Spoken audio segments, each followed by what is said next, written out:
I've recently been introduced to an assessment tool that is very attractive to my students. It is called Quizizz.com, spelled Quizizz.com.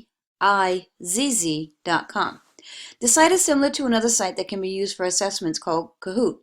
However, I prefer Quizizz. Quizizz is an online assessment tool that is good for formative or even summative assessments.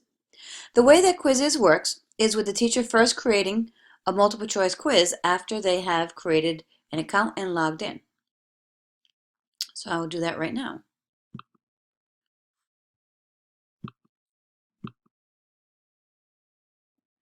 Once we're here, we can then choose a pre-made quiz that's from the public, and as you can see on the side here, we can see what some of the questions are, or we can create our own quiz.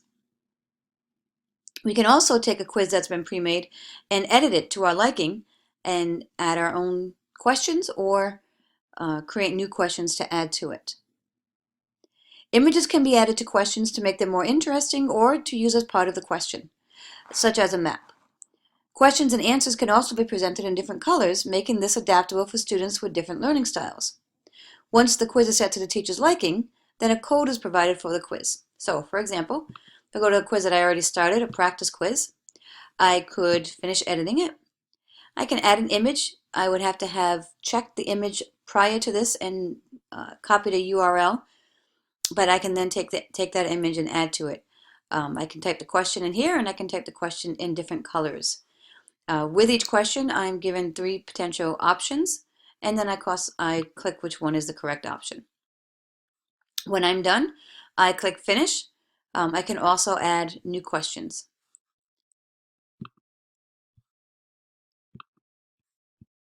Since I'm not done with this, I will just go back here. For today, let's choose a public quiz, such as orangutan, but let's not do orangutan. Let's do something along with ancient Greece. My class is studying Athens, so we'll try that. So, ancient Athens democracy. That sounds good. You can choose to play it live with the students, or you can use it as homework. We're going to play live today. And when you get to this page, you can change some settings on it, on the quiz. I'm going to turn off the music, but as you can see that there are other settings that you can choose also. Once you proceed, you are then given a code. You give this code to the students. I would write it on my whiteboard, and my students would then use their devices. They can use an iPad, a tablet, a phone, or a laptop. They then go to join.quizizz, spelled Quizizz.com, and they enter their code. I have to look back at the code. It's 783288, 783288, and then they click Proceed. What happens next is they enter their name. I already entered a practice student, so then we join the game. They provide us with an avatar, which is kind of cool. The kids get to see what the avatar is. And then once they're here, they're now just waiting for me to start the game. Back over here, here's what I will put on the board sometimes. I can see the students that sign in. If I don't like what they put, I can kick them out of it and make them do it again. So if my students put words or names that are not appropriate, I'll sometimes kick them out and tell them to try again, and I've had to do that. So we're all set. We got everyone in who's just this one student right now who's playing, and then we start the game. What's cool about seeing their name up on the board is that the students kind of enjoy seeing their different names, and if I let them use any kind of name they want, they kind of have fun with it, but I don't always let them do that. So here is the quiz. The students get started. A government where a small group of people have all the power. I'm going to call it a democracy. See if I'm right or wrong. No, I'm wrong. When I'm wrong, these pictures come up. It's called a meme. And then it tells me what the correct answer is. Then it goes right to the next question. If you believe that you have been wronged, who would you go to? I say the judge, and I'm still wrong. And then here's another meme that's been put up here. It's the magistrate. How many tribes was ancient Athens divided into. I'm going to go ahead and choose any old thing for now so we can see that this time I got it correct. And here's a meme that tells me that it's correct.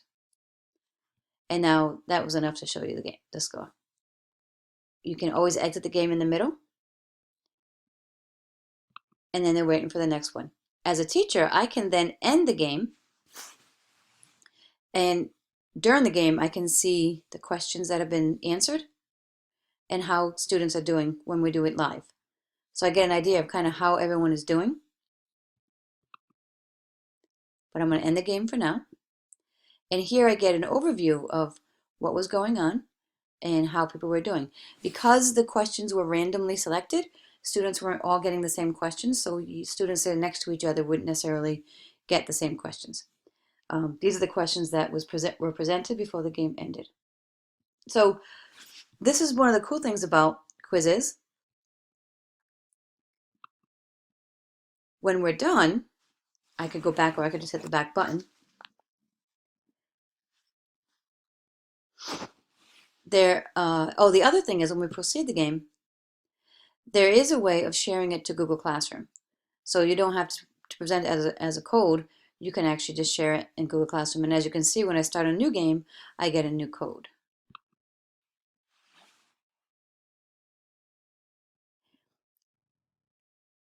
Students, as you can see, were presented with each question of the quiz.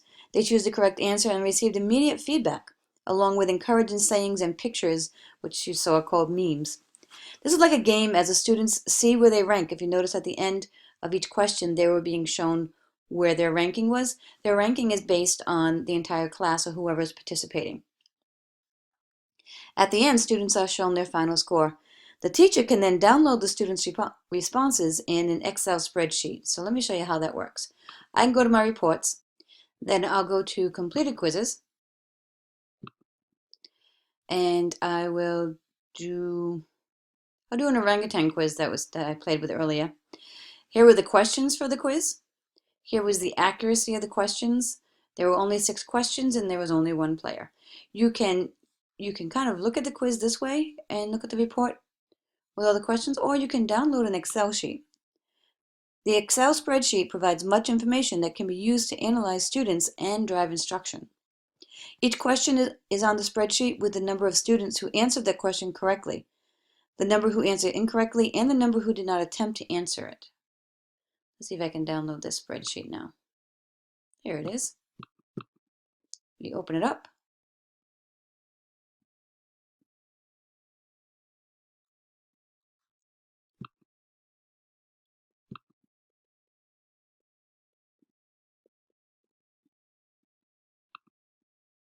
Love updates.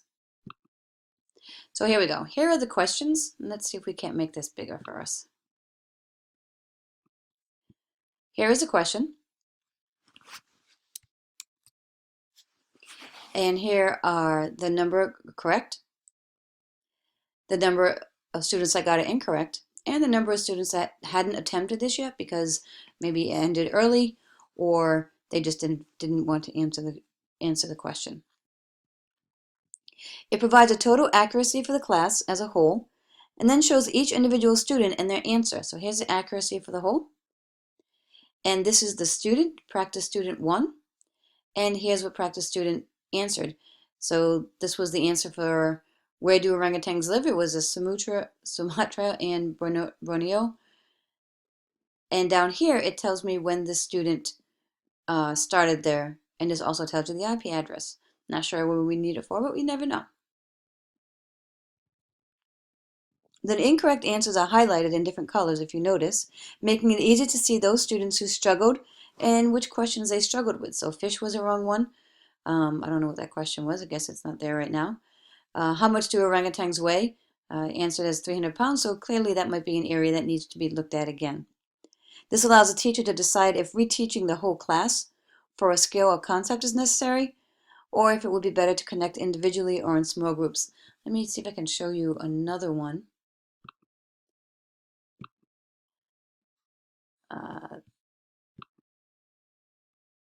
If there, Minoans, this was one that I did for my class.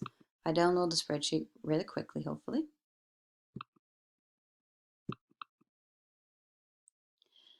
This is a better one to see. As you can see, there are more students here. And this was the first question. 19 students got it correct, 8 students got it incorrect, and 1 did not attempt it. If we look over here, we can see the student's name, what their answer was for each question, and the ones that were wrong. So I can look at this and say, okay, it looks like it's kind of across the board, but over here, whoa, a lot of kids, Jordan did really poorly, but a lot of kids got this one wrong. So if I look back and say, okay, what was this question? It had to do with the body of water that borders the southern part of Greece. So I may decide to reteach this to the whole class because a lot of the students got it wrong. Or I can say, well, some of them could get it right, so it's kind of silly for me to reteach that. So I can make all kinds of assumptions and decisions based on this, which allows me to really drive my instruction. Quizzes can also be used as a homework assignment. So if I wanted to give this as a homework assignment, I would just click this and determine when the quiz needs to be completed by, and I can then proceed. And again, I can share this on Google Classroom. So for me, it's a really good place to do it. I can email my students a link, or I can give them a game code so that when they go home, they can do it at home.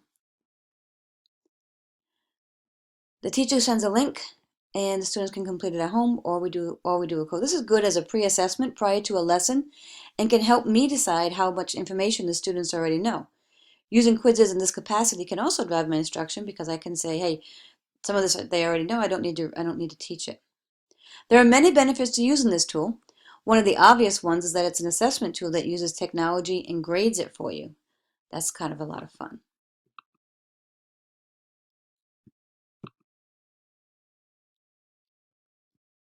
Another is that it's not just a boring assessment. Images, different colors, and the fact that students are actually competing against each other adds excitement to this tool. Despite the competitive aspect of the quizzes, students only see their answers though, and see their place in the class as they progress, but not other students' places. They do not see how everyone else is doing. This allows students to not feel embarrassed about their scores if they do not do well. Pre-made quizzes are a bonus, as no one likes to reinvent the wheel, as seen here. And the fact that you can edit a quiz, we can duplicate it and then edit the quiz, or use questions from another quiz when we're doing this. Here are the questions. This tells you how much time they have to answer the question.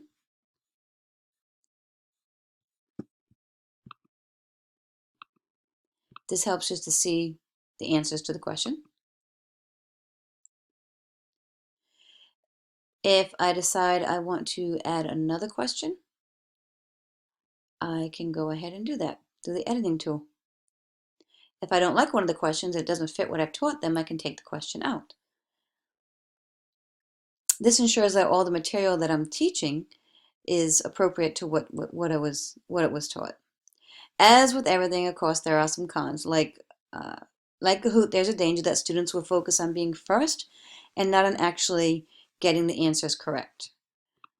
Although multiple choices is easy to answer and it's easy to correct, sometimes it's better to have short answers. You can get a deeper thinking and deeper assessment when you're writing short answers. And so this is quiziz.com. I hope you'll try it.